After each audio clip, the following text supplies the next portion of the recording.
Okay, so welcome back to my lectures, and here in this lecture we will discuss about the electrophoretic mobility of the DNA molecule. Okay, in my last lecture we already discussed about the electrophoresis. What is electrophoresis?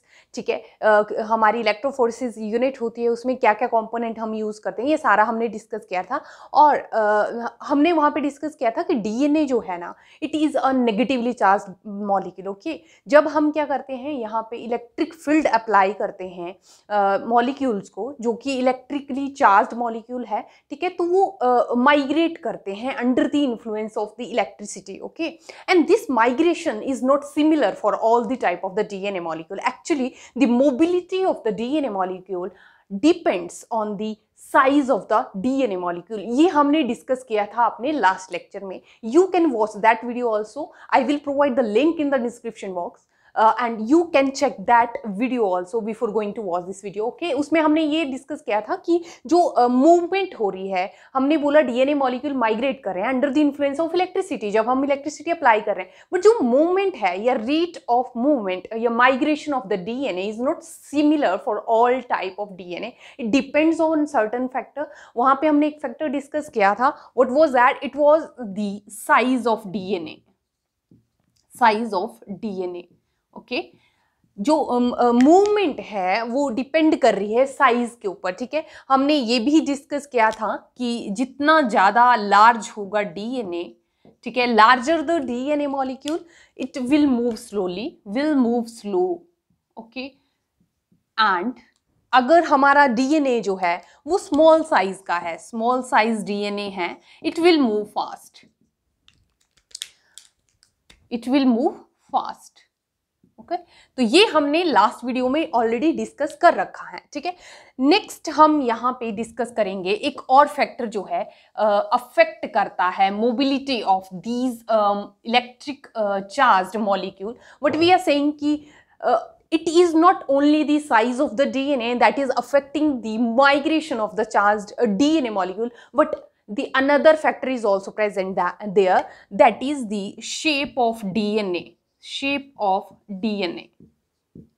Okay, तो size matter करेगा। ठीक है, size जो है affect करेगा migration rate को, and the shape of the DNA is also affecting the migration of the DNA molecule. Here it is very important factor. हम इसको डिस्कस करेंगे। साइज हमने लास्ट वीडियो में डिस्कस कर लिया था कि किस तरह से अफेक्ट कर रहा है माइग्रेशन ऑफ डीएनए।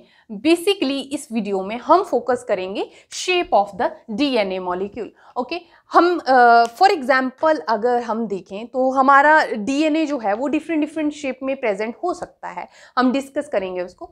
बट यहाँ पे एक जो है वो हम रूल याद रख लेंगे कि जितना ज़्यादा कॉम्पैक्ट होगा हमारा DNA, more the DNA compact, more compact, जितना ज़्यादा डीएनए कॉम्पैक्ट शेप में होगा उतना फास्ट जो है वो माइग्रेट करेगा, मोर इजीली विल माइग्रेट।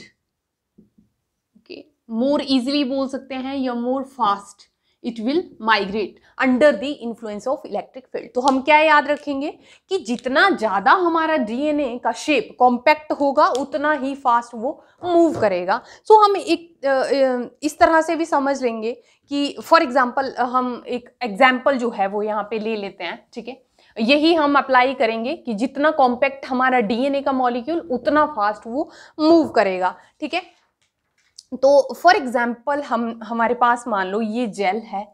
ठीक है, तो हमारे पास 3 तरह की शेप के डीएनए मॉलिक्यूल प्रेजेंट हैं। One is for example A, B and C, मैंने यहाँ पे डिनोट कर दिया। ठीक है, एक डीएनए मॉलिक्यूल है वो जो है यहाँ बैंड शो कर रहा है, और जो बी टाइप का शेप का मॉलिक्यूल है उसका बैंड कहाँ पे आ रहा है? यहाँ पे। एंड सी जो टाइप है मॉलिक्यूल डीएनए का वो यहाँ तक रन कर रहा है।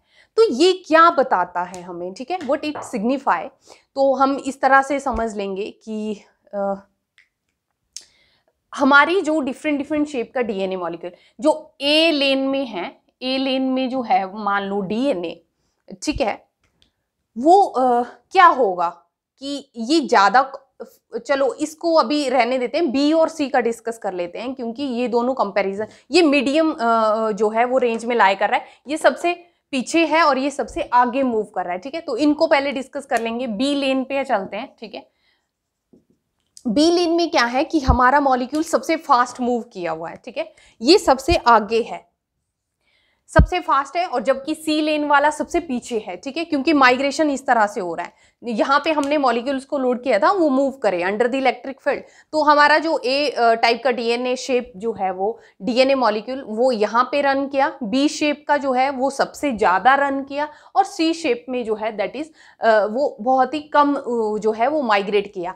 तो हमने बोला कि जितना कॉम्पैक्ट होगा डीएनए उतना फास्ट वो माइग्रेट करेगा। तो जो सबसे आगे माइग्रेट किया है तो हम यहाँ से क्या गैस कर सकते हैं कि ये मोर कॉम्पैक्ट होगा, ठीक है, मोर कॉम्पैक्ट डीएनए। तो इस डीएनए की शेप क्या होगी, बहुत ही ज्यादा कॉम्पैक्ट शेप में होगा डीएनए। जबकि जो हमारा हमारा जो सी लेन है, सी लेन जो है यहाँ पे क्या है, हम क्लियरली देख रहे हैं कि सबसे पीछे है इन दोनों डीएनए मॉलिक्यूल से। सबसे पीछे कौन सी लेन पे है, सी वाली लेन में डीएनए मॉलिक्यूल सबसे पीछे लाए कर रहा है। तो इसका मतलब क्या है कि इसकी जो कॉम्पैक्टनेस है वो बिल्कुल ही लेस है, very less compact DNA, okay. जबकि जो ए लेन में है ये क्या हो सकता है, मींस कि इसकी कॉम्पैक्टनेस उतनी ज्यादा नहीं है बट कॉम्पैक्ट है डीएनए, ठीक है, लेस कॉम्पैक्ट बोल सकते हैं, लेस कॉम्पैक्ट डीएनए, ओके। तो ये हमने जजमेंट यहाँ से लगा रखी है। तो जब हम देखते हैं, मैंने ये जो प्रॉब्लम ली हुई है इसमें ये देखा गया कि जो हमारा बी टाइप का डीएनए है जिसको हम बोलते हैं कि that is more compact DNA, ठीक है, वो कैसा डीएनए था, दैट इज जो बी लेन में जो डीएनए है ना ये क्या है, सबसे ज्यादा कॉम्पैक्ट है, मोर कॉम्पैक्ट, मोर कॉम्पैक्ट। और इसको हम क्या बोल देते हैं कई बार, super coiled DNA, super coiled DNA, okay, super coiled DNA. Super coiled DNA means highly super coiled बोल सकते हैं, ठीक है, that is highly super coiled DNA, okay. और जो हमारा अब ए लेन की बात कर लेते हैं, ए लेन जो है ये कैसा डीएनए होगा, that is less super coiled DNA, less super coiled DNA. जबकि जो हमारा सी लेन पे है, ठीक है, that is a relaxed DNA, relaxed DNA, okay. तो इसको समझ लेते हैं एक बार। बी लेन में जो डीएनए है that is more compact, highly super coiled, मैंने जिसको शो किया सुपर क्वाइल्ड। और जो ए लेन है ये मीडियम पे लाई कर रहा है, ठीक है, जो मूवमेंट है वो यहाँ पे है, तो ये क्या है, लेस सुपर क्वाइल्ड है, उतना हाईली सुपर क्वाइल्ड नहीं है बट सुपर क्वाइलिंग हुई है, लेस है। और जो सी लेन पे है that is a relaxed DNA, relaxed DNA.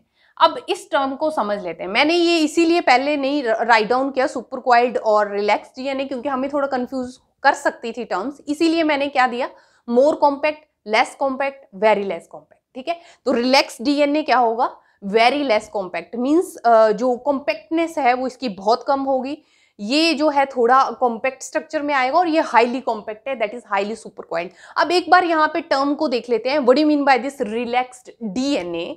तो रिलैक्स डीएनए को अगर मैं ड्रॉ करना चाहूँ ना, तो रिलैक्स डीएनए हम कुछ इस तरह से ड्रॉ करेंगे, ठीक है, ये क्या है हमारा रिलैक्स डीएनए। और अगर मैं इसको सुपर क्वाइल्ड डीएनए को ड्रॉ करूं, super coiled DNA, super coiled DNA हमें कैसे दिखाई देगा, ये क्या है हमारा सुपर क्वाइल्ड, मींस जो स्ट्रैंड है ना यहाँ पे लीनियर टाइप है, बट जब सुपर क्वाइलिंग जब होगी डीएनए में तो इंटरवाइंड कर जाएंगे स्ट्रैंड्स, ठीक है, तो एक कॉम्पैक्ट स्ट्रक्चर में ये नजर आएगा, इसीलिए इसको क्या बोला, सुपर क्वाइल्ड, और इसको क्या बोला हमने, रिलैक्स डीएनए, ठीक है। और ये क्या है, सुपर क्वाइल्ड डीएनए, ओके।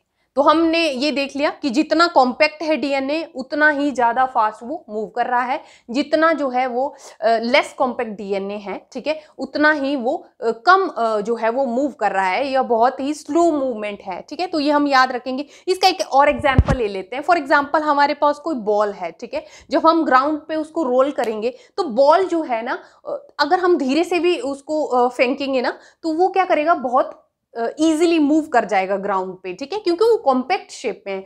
वही अगर मैं इस तरह से कोई लीनियर शेप का ऑब्जेक्ट लूँ, उसको मैं जो है वो रोल करवाऊं अपने ग्राउंड पे, तो ये इसको हमें फोर्स ज़्यादा लगानी पड़ेगी, ठीक है, और ये उतना इजीली मूव नहीं करेगा जितना हमारा बॉल मूव कर जाएगा। तो इससे क्या पता लग रहा है कि जितना मॉलिक्यूल कॉम्पैक्ट शेप में है उतना इजीली वो फास्ट मूव करेगा, जितना वो रिलैक्स्ड शेप में है, कॉम्पैक्टनेस नहीं है, उतना ही वो लेस जो है वो स्लोली मूव करेगा अंडर द इलेक्ट्रिक फील्ड। तो ये जो है यहाँ पे फैक्ट था एक, ठीक है, और वेरी इंपॉर्टेंट लॉजिक, ठीक है। कई बार ये प्रॉब्लम्स में हमें इस तरह से हमें दे दिया जाता है, ठीक है, तो हमें फाइंड आउट करना होता है कि जो सबसे पीछे वाला डीएनए है, ठीक है, वो कौन सा डीएनए होगा, या ये जो सबसे आगे मूव कर रहा है ये कौन सा डीएनए हो सकता है। तो इस तरह से हम गैस कर सकते हैं, जितना ज़्यादा कॉम्पैक्ट डीएनए उतना ही वो फास्ट मूव करेगा, और सबसे आगे जो फ्रंट लेन में होगा वो कौन सा होगा, सुपर कॉइल्ड या हाईली कॉम्पैक्टेड जो डीएनए है, जबकि जो सबसे पीछे रह जाएगा वो कौन सा होगा,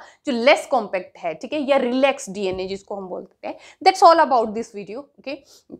It will help you a lot while we are solving the problems, during the examinations, ठीक है। Make sure to subscribe the channel so that you will get the notification whenever I will upload the next video, and thanks for watching.